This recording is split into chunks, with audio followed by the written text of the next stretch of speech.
Now we're going to welcome another contestant, contestant number 9. Wang Liansi from Hunan University.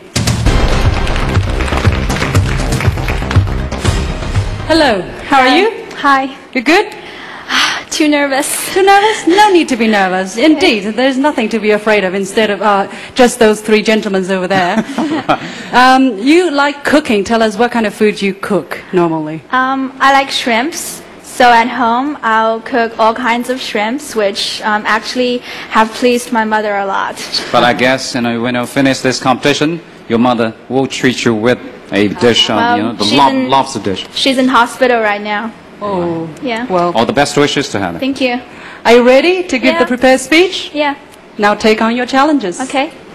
Ladies and gentlemen, I grew up in a city by the Yangtze River where water never poses a subject of any great moment. The abundant water resource is like a cozy cradle, breeding me, raising me, and blessing me, and it frees me from any concern for water shortage. However, during my stay in Sydney this summer, some trifles challenged the thoughts and ideas that dwelled in my mind. The initial discipline of the hostess was somewhat startling. Showers should take no more than 10 minutes. What? Isn't Australia one of the richest countries in the world? Since when did water become a luxury? But when in Rome, I was supposed to do as the Romans. Meanwhile, what equally intrigued me was that she never used the washing machine unless she had collected a full barrel of dirty laundry. And I was left with no choice but to take on challenges and adapt to changes. The moment bits and pieces of challenges to my old lifestyle trickled in, part and parcel of pictures of water shortage flooded in.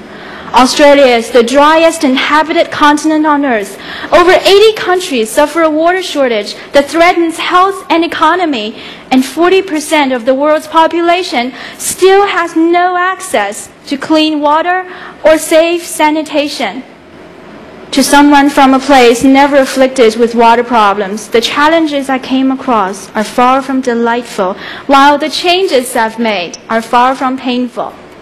Michael Stanley once said, "There's no challenge more challenging than the challenge to improve yourself." By adjusting myself from brawn to brain, by reshaping myself from slow to sure, I should be glad to take on my challenges far and away. Thank you. Well, no challenge is a challenge if you're ready to face it. So the questions from the commentators. Yes, contestant number 9, thank you. If you had the power in China to deal with solving China's water issues, what would you do? Well, water problems all too often cause tensions between countries. But not only tensions, but water problems can also lead to cooperation. You know, Israel and Jordan, they have cooperated to solve this problem. And the same thing is that Egypt and Ethiopia are also cooperating. So if I were a government official, if I had been given the power, then I would have called for effort among different countries, and we can solve this problem together. The power of teamwork is great. Well, and excuse me. Some people have said that countries might go to war over water, but what about regions within China? What kinds of disputes in this country do you see coming up?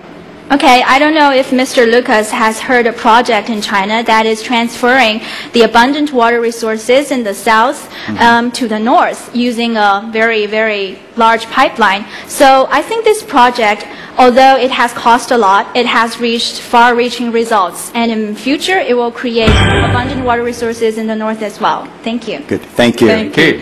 Thank you. 1 minute of Q&A up.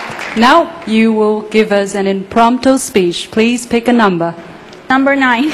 Number 9. Wrong number once again. They are called high grade, or returnees from overseas. Less politely, they are known as the homophonous high gay sea turtles. For many years, the title sea turtle has been synonymous with being highly educated, having foreign language skills, and consequently earning a high salary.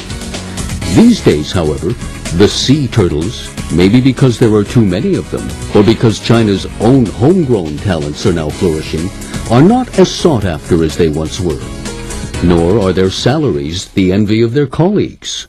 Our question is, are people educated overseas entitled to a higher salary? That is the topic, and you have 15 seconds to prepare, and this part is worth 30 points. Well, my answer is no. In the first place, returnees from overseas are not necessarily superior or able. Since salary is the criterion of evaluating a person's quality, the highest salary should definitely be given to people with the most capability and not those who graduate from a foreign university with a prestigious and shining big name. And on the other hand, the China's own homemade talents are also flourishing according to the video clip. And look at these young candidates today. Although none of us is gilded with a foreign diploma, I have faith in saying that we have demonstrated our characters, our English knowledge, as well as our positive outlooks on life. And I have faith in saying that we are potential pillars to our country. So foreign returnees from overseas are just like foreign fruits. No matter how far away they come from, how fragrant they smell, how exotic they look, what counts most is whether they're delicious enough. Thank you. Very interesting comment. I agree with you 100%, but those three gentlemen over there don't. Yeah, just remember, 2 of the 3 gentlemen are returned scholars.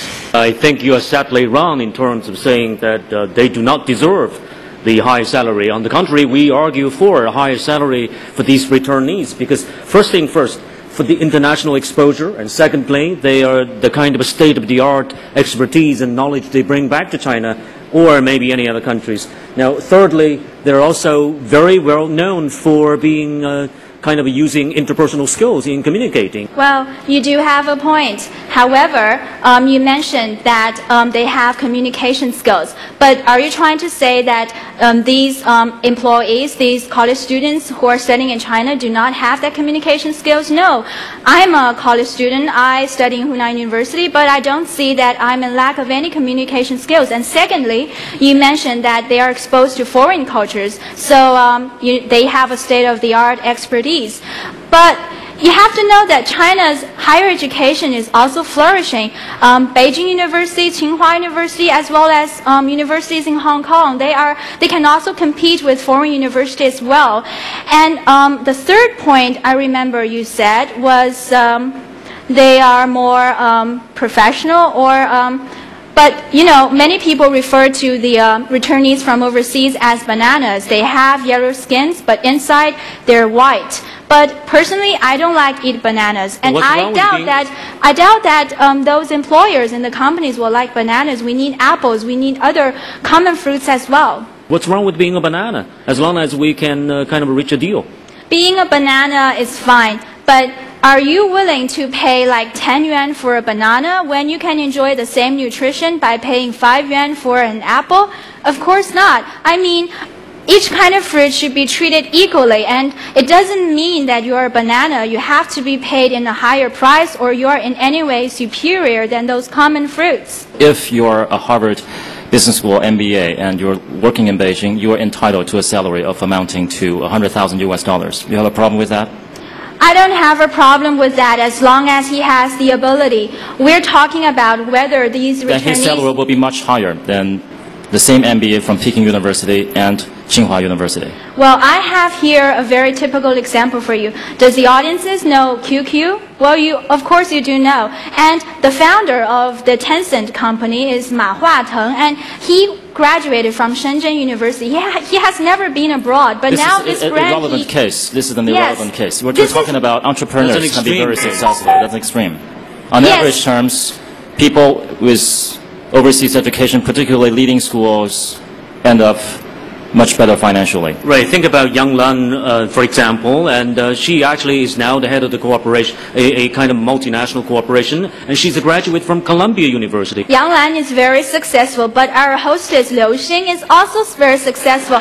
Do you remember that she has won the first prize in the International English Speaking Competition? That was about 10 years ago, but At that time, she had never been abroad, but she competed with those people who have international background, and she won. And what's your opinion about it? Many good students educating overseas have to, there's a very heavy student loan. That's why they have to have higher salary to pay back the student loan. They're paying a very high price for going to top schools in the world. According to my observation in Sydney, I saw a lot of Chinese students there, but I haven't seen them with any particular advantages of being an international student. They didn't work very hard.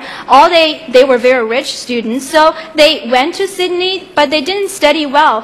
But students around me, my classmates, they've been working really hard, and I believe that in future, when they are applying for the same company, the latter, the person who has real ability can have a higher salary. Wow.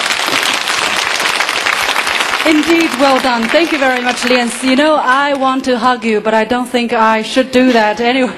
I guess this is your favorite part, right? For today, so far. Yes, that's why I've hosted this competition so many years. Just one question out of curiosity. What is your favorite fruit? My favorite fruit... I guess not banana, right? No. Grapefruit.